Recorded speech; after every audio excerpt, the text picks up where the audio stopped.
ఏటా నిర్వహించే మహానాడును ఈసారి కొత్తగా హైబ్రిడ్ మోడల్లో నిర్వహించాలని టీడీపీ నిర్ణయించింది. పార్టీ కేంద్ర కార్యాలయం ఎన్టీఆర్ భవన్లో పరిమిత హాజరు, రాష్ట్ర వ్యాప్తంగా వేలాది కార్యకర్తల వర్చువల్ భాగస్వామ్యంతో కొత్త రూపంలో ఈసారి మహానాడు జరగనుంది. పశ్చిమాసియా యుద్ధ సంక్షోభం కారణంగా చేపట్టిన చర్యల్లో భాగంగా ఖర్చు నియంత్రణతో పాటు ఇంధన పొదుపు కోసం పార్టీ అధినేత చంద్రబాబు ఈ నిర్ణయం తీసుకున్నారు. ఈ నెల 27, 28 తేదీల్లో 2 రోజుల పాటు మంగళగిరిలోని పార్టీ కేంద్ర కార్యాలయం ఎన్టీఆర్ భవన్లో మహానాడు జరగనుంది. పార్టీ కార్యాలయానికి పరిమిత సంఖ్యలో నాయకులు హాజరవుతారు.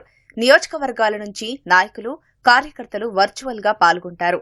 పార్టీ కేంద్ర కార్యాలయంలో జరిగే కార్యక్రమంలో జాతీయ అధ్యక్షుడు Chandrababu, working president Lokesh, party రాష్ట్ర అధ్యక్షుడు పల్లా శ్రీనివాసరావుతో పాటు పోలిట్ బ్యూరో సభ్యులు, కేంద్ర, రాష్ట్ర కమిటీల్లోని నాయకులు, అధికార ప్రతినిధులు పాల్గొంటారు. మంత్రులు, ఎంపీలు, ఎమ్మెల్యేలు, ఎమ్మెల్సీలు నియోజకవర్గాల నుంచి ఆన్లైన్లో హాజరవుతారు.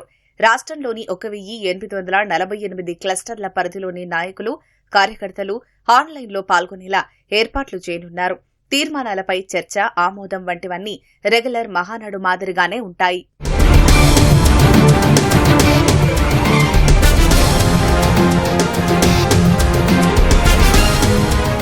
మహానాడుని తొలుత శ్రీకాకుళం జిల్లాలో నిర్వహించాలని భావించారు. వేదిక ఖరారయ్యాక వచ్చే నెలలో ప్రధాని పర్యటన ఉంటుందనే సంకేతాలతో వేదికను నెల్లూరుకు మార్చారు. నెల్లూరు జిల్లాలో అట్టహాసంగా నిర్వహించాలని మొదట నిర్ణయించారు. ఇఫ్కో కిసాన్ సెజ్లో 400 ఎకరాల్లో 10 రోజుల నుంచి ముమ్మరంగా పనులు చేపట్టారు. అయితే ఖర్చు తగ్గించడం, ఇంధన పొదుపు చర్యల్లో భాగంగా మహానాడును హైబ్రిడ్ విధానంలో నిర్వహిద్దామని చంద్రబాబు నిర్ణయానికి వచ్చారు. పార్టీ ముఖ్య నేతలతో జూమ్ కాన్ఫరెన్స్ లో చర్చించి నిర్ణయం తీసుకున్నారు. కరోనా ఉధృతి వేళ 2020-2021లో మహానాడుని పూర్తిగా ఆన్లైన్లో నిర్వహించారు. తెలుగుదేశం పార్టీ కార్యకర్తలందరికీ కూడా అతి పెద్ద పండుగ మహానాడు పండుగ.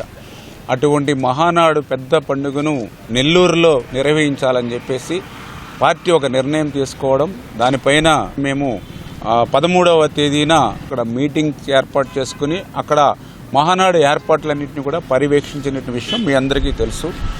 అయితే ఏదైతే ఈ యొక్క ఇరాన్ యుద్ధ నేపథ్యంలో మన ప్రియతమ ప్రధాని నరేంద్ర మోడీ గారు పొదుపుగా ఉండాలి అని ఏదైతే ఆయన పిలిపించారో దాన్ని అందిపుచ్చుకుని చంద్రబాబు నాయుడు గారు కూడా ఇప్పుడు పొదుపు దృష్ట్యా ఇక్కడ తెలుగుదేశం పార్టీ కేంద్ర కార్యాలయంలో ఈ యొక్క పోలిట్ బ్యూరో సభ్యులు, అదేవిధంగా సెంట్రల్ కమిటీ, స్టేట్ కమిటీ, అదేవిధంగా ఎవరైతే స్పీకర్స్ మనం ఐడెంటిఫై చేసామో వాళ్ళ వరకు మాత్రమే, అంటే లిమిటెడ్గా ఒక 300-400 మెంబర్స్ ఎవరైతే లీడర్స్ ఉంటారో వాళ్ళ వరకు కేంద్ర కార్యాలయం దగ్గర ఉండి మహానాడుని మనము యాజ్ ఇట్ ఈజ్గా ప్రోగ్రామ్స్ తీసుకుంటాం. దీన్ని వర్చువల్గా ఎక్కడికక్కడ మరి గ్రామ స్థాయిలో అంటే క్లస్టర్ స్థాయిలో అక్కడ వాళ్ళు పార్టిసిపేషన్ చేస్తారు.